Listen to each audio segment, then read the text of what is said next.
I was standing in the snack aisle with my dad, Marcus Rowan, trying to decide between popcorn or chips for our movie night. Everything felt normal until a small hand grabbed my sleeve. I turned and saw a boy about 8 years old staring up at me. His voice shook as he whispered, "That's not your real daddy." My heart jumped. Before I could ask what he meant, my dad rushed over, pale and shaking. He leaned down and said in a low voice, "Do not look back. Run to the car." I listened. I ran out of the store and jumped into the passenger seat. I locked the doors and tried to breathe. When I checked the rearview mirror, I froze. My dad was still inside the store. Someone else wearing his jacket was walking straight toward the car. My name is Leah Rowan. I grew up in a quiet town called Cedar Brook, the kind of place where people wave at each other from front porches, and everyone knows who belongs where. I lived with my dad, Marcus, who raised me on his own after my mom, Rena, passed away when I was little. He was the type of father who always showed up, always protected me, and always made me feel safe enough to believe nothing bad could touch us. Every Saturday night, he and I had our movie tradition. We picked a movie, grabbed snacks, and turned our living room into a little theater. It was our time to laugh, talk, and forget everything else. That day started the same as usual, but something about Dad felt different. He kept checking his watch and glancing around the store as if waiting for something he didn't want to see. I figured he was just tired from work. I never imagined he was scared. I never imagined he thought someone was watching us. I never imagined a complete stranger would tell me the one sentence that split my world open. Inside the store, I wandered a few steps away to grab candy. The lighting was warm, the music was soft, and nothing felt unusual until the boy stepped in front of me. His clothes were dirty, and he looked like he had been crying for hours. His whisper was quick and shaky, like he was afraid someone might hear him. "That's not your real daddy." His words hit me like a punch. I didn't even know him. Why would he say something like that? I barely had time to react because my dad appeared out of nowhere and placed a tight hand on my shoulder. I felt the tension in his grip. His voice was quiet but filled with urgency. "Do not look back. Run to the car." When I sprinted outside, I thought he was right behind me. That is why I locked the doors and tried to calm myself down. What I saw in the mirror turned my fear into something sharp and cold. My dad was still inside the store talking to a worker, so who was walking toward me wearing his jacket? The figure raised a hand as if asking me to roll down the window. Something inside me told me to stay still and silent. Everything that had felt normal seconds earlier suddenly felt wrong. The moment I saw the man in my dad's jacket walking toward the car, everything inside me tightened. His hood was pulled low over his forehead, and his steps were slow and strange, like he wanted to appear calm but could not hide his excitement. I kept my hands tight around the seatbelt strap and tried to convince myself I was imagining things, but every part of me kept saying something was wrong. He reached the door and tapped on the glass with a soft clicking sound that made my stomach twist. His voice was calm, almost friendly, but not my father's voice. He said, "Leah, honey, unlock the door." I sat frozen, staring straight ahead, afraid to even breathe too loudly. I wanted to scream, but fear pinned me in place.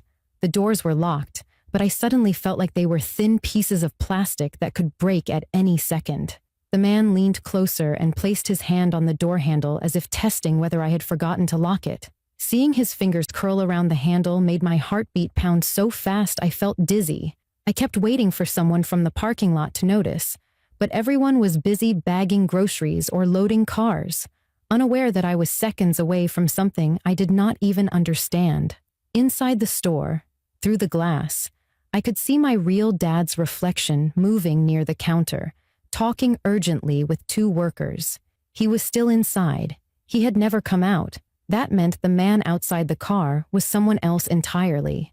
The boy's warning played again in my head, and my mind spun with fear and confusion. If this man was not my dad, then why was he wearing my dad's jacket, and why did he know my name? The man tapped the glass harder, losing his gentle tone. His voice took on a sharper edge. "Leah," I said, "unlock the door. We need to go." The word "we" sent a rush of cold through my chest. I understood then that he wanted something from me, something terrifying enough that he tried to sound like someone I knew. I pushed myself lower in the seat and kept my eyes on the store doors, hoping my dad would walk out and fix everything like he always did. For a second, the man stopped tapping and looked around the parking lot, scanning the area as if checking whether anyone was paying attention.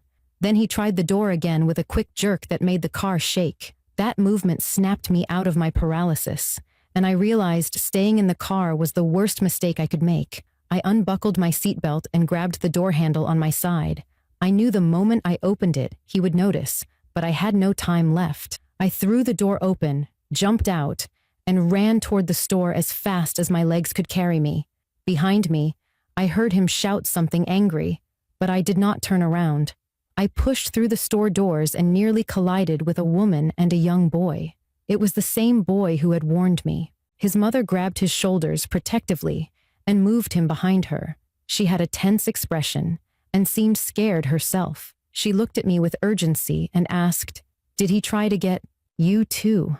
Her voice sounded shaken, like this was not the first time she had asked that question. Before I could answer, I saw my dad rushing out from a back hallway with 2 store employees. His eyes widened when he saw me. He wrapped his arm around me and held me tight, then asked, "Why did you leave the car?" His voice cracked with worry, and I could tell he already suspected the answer. I told him someone who was not him tried to get me to unlock the door. His face went stiff with anger and fear. The woman who had been protecting the boy stepped forward and told my dad that a man had approached her son earlier asking strange questions, and she believed it was the same man outside. The boy nodded and pointed toward the parking lot, whispering that the man had shown him a picture of me. Everything inside me spiraled. My dad told the employees to call the sheriff while he guided me toward the back of the store, away from the windows. He kept his hand on my shoulder, steady but tense, as if expecting danger to burst through the front doors at any moment. I could feel that whatever was happening ran deeper than a misunderstanding. My dad knew more than he had ever told me, and whoever that man was, he was not a random stranger. He had been looking for me, and my dad had known this day might come. When my dad led me toward the back of the store, a deep instinct inside me kept saying we were not safe, not even with the walls around us. I could still feel the panic in my chest from the parking lot, and the image of that man pulling at the car door stayed burned in my mind. Dad kept his hand on my shoulder, strong and steady, but I could feel the tension in his grip. He was trying hard to stay calm for me, yet every small movement he made showed the fear he carried. As we reached the stockroom door, one of the employees called out and said the sheriff was on the way.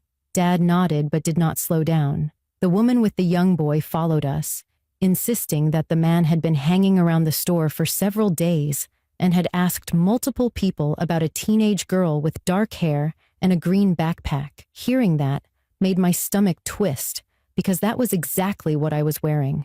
My dad turned to her and asked if she knew where the man had gone. She said he disappeared behind the row of cars after I ran inside. Dad's eyes darkened, and he told her thank you while gently pulling me through the employee-only door. It was the first time I ever saw him look genuinely afraid, and that scared me even more. Inside the stockroom, the fluorescent lights buzzed quietly, giving the room a cold, tense feeling. My dad crouched in front of me and asked if the man outside had touched me or said anything else. I shook my head, but I told him the man tried to sound like him and knew my name. Dad closed his eyes for a moment, and I could tell he was fighting back anger. When he opened them, he said we needed to leave through the back exit, not the front. I asked why we could not just wait for the sheriff. His answer came slow and heavy as he said, "Because he has been following us for a long time, and I don't want him anywhere near you again." The words hit me hard. I grabbed his arm and demanded to know what he meant, but instead of explaining, he took my hand and said we had to move. We pushed through boxes and shelves toward the rear door. Every small sound from the front of the store made my heart jump. I kept imagining the man slipping inside unnoticed, walking between aisles, looking for me. When we reached the back exit, Dad stopped and turned to the woman who had followed us. He told her to stay inside with her son until the sheriff arrived and to keep the door locked. She thanked him and told him to be careful. The boy gave me a scared look, and I could tell he felt guilty for not warning me sooner. I forced a small nod to tell him it was not his fault. My dad pushed open the heavy metal door, and we stepped into the alley behind the store. The air felt colder, and the quiet made the fear even sharper. Dad kept my hand in his, and walked quickly toward the end of the alley where it opened into a small side street. He was scanning every shadow, every corner, as if expecting someone to appear. When we reached his truck, parked behind a garage, he placed me in the passenger seat and told me to lock the door. He walked around to the driver's side but paused with his hand on the door handle. His face held a decision he did not want to make. I knew he could not hide the truth any longer. When he got in and started the truck, he said he was going to drive us straight to the sheriff's station. I stared at him and asked again what he meant when he said the man had been following us for a long time. He gripped the steering wheel and finally answered, "I should have told you sooner, but I wanted you to feel like a normal kid. That man believes he has a claim on you, and he has tried before to get close to you. I thought I could keep you safe without pulling you into it." His voice broke slightly at the end, like he hated every word he had to say. Hearing the truth filled me with both fear and anger. I wanted to understand, but I also wanted him to drive faster. I felt the truck pick up speed, and for the first time in my life, I saw my dad as someone not just trying to protect me, but someone terrified he might lose me if he made a wrong move. That fear pushed him to finally choose full honesty, and it pushed me to stay alert beside him. The turning point was no longer about running from danger. It was about facing a truth that would change the way I saw my life, my family, and everything I thought was safe. As my dad drove us toward the sheriff's station, my mind spun with everything he had just revealed, but nothing prepared me for what happened next. The road stretched ahead in a long, straight line, and the town lights flickered against the windows as we sped toward safety. My dad kept glancing into the mirrors, checking behind us again and again, each time with more tension in his jaw. I watched him and could tell he was carrying years of fear and secrets that he kept locked away to protect me. After several minutes, he finally began to explain the truth in full. He told me the man who tried to get into the car was named Raiden Cole, someone my mom had dated for a short time before she met my dad. Raiden had become obsessed with the idea that he was supposed to be my father, even though he had no connection to me at all. When my mom left him, he became unstable and started following her. After she died, he turned his attention to me, convinced I belonged to him. My dad said Raiden had taken photos of me at school, watched our house from a distance, and even tried to lure me years ago when I was too young to understand any of it. My dad had worked with the police multiple times, but Raiden always vanished before they could catch him. Hearing all of this made my stomach tighten because it meant the man in the parking lot had not appeared out of nowhere. He had been waiting for the right chance. As we got closer to the sheriff's station, the streetlights grew brighter, and I felt a small sense of hope creeping in. But then something on the left side of the road snapped my attention. A dark car pulled out from a side street and started following us. My dad saw it too. He pressed his foot harder on the gas and told me to stay down. I lowered myself in the seat, gripping the door handle as fear rushed through me. The other car stayed close, turning whenever we turned, speeding up when we did, keeping a frighteningly steady distance. My dad made a sharp turn into the station parking lot, and the other car pulled in right behind us. Without wasting a second, my dad shouted for me to run inside while he tried to block the other car with our truck. I pushed open the door and ran toward the building with my heart pounding so hard it felt like it might burst. Behind me, I heard the sound of tires skidding and a car door slamming. I did not dare look back. I reached the entrance, and a deputy inside saw the panic on my face and opened the door for me. As I stepped inside, I heard a loud shout from the parking lot, a voice I recognized as the same one that tried to lure me in the car. He yelled my name with a force that made every hair on my arms stand up. I turned just enough to see him being held down by two officers who had rushed outside when they saw our truck swing into the lot.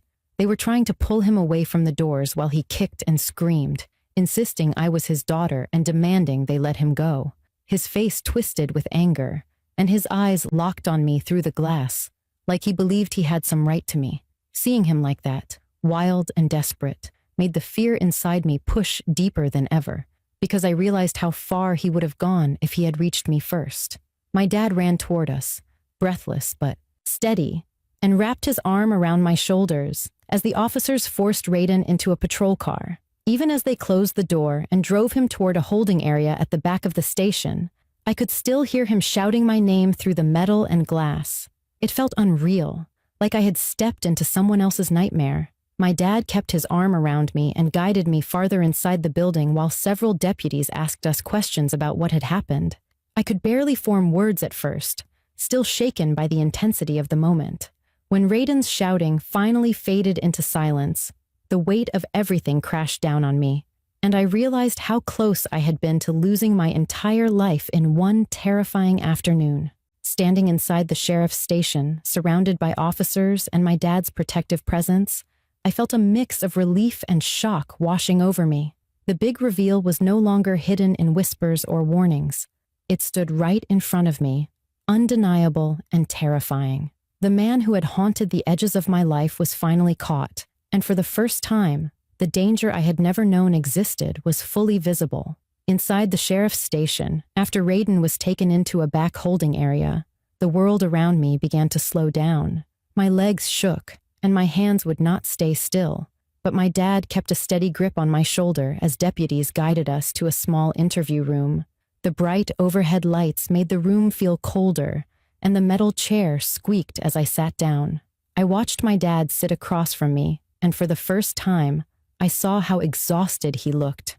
His shoulders were tense, his jaw tight, and his eyes heavy with years of fear he had carried alone. When the deputies began asking questions, he answered calmly, explaining every detail he had kept hidden for so long. Hearing him speak with such control made me realize how hard he had fought to protect me without ever letting me feel how much danger we were in. As the deputies took notes, one of them looked at me gently and asked how I was feeling. The question opened something inside me that I had held in since the parking lot. My voice shook as I told them how scared I had been when the man tried to open the door, how confused I felt when my dad told me to run, and how the boy's warning had not made sense until the moment I saw the wrong man in the mirror. The deputy nodded with sympathy and told me that fear was normal and that I had done the right thing by running inside. Hearing those words helped calm the storm inside me, but I could still feel the weight of everything pressing on my chest. When the deputies left the room to speak with the sheriff, I turned to my dad and asked why he kept it all from me. The answer came slower than I expected. He said he wanted me to grow up feeling safe, not waking up every day worrying about someone who refused to let us live peacefully.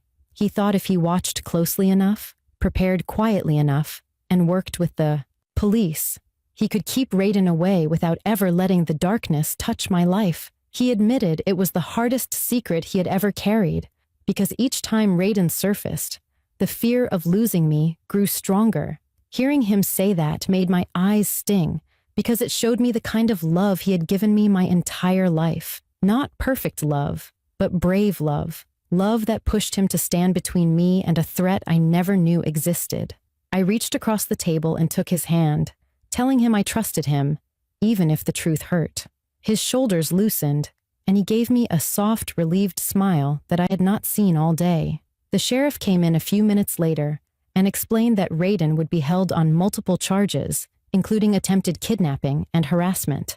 The sheriff also told us they found photos in his car that proved he had been following me for months.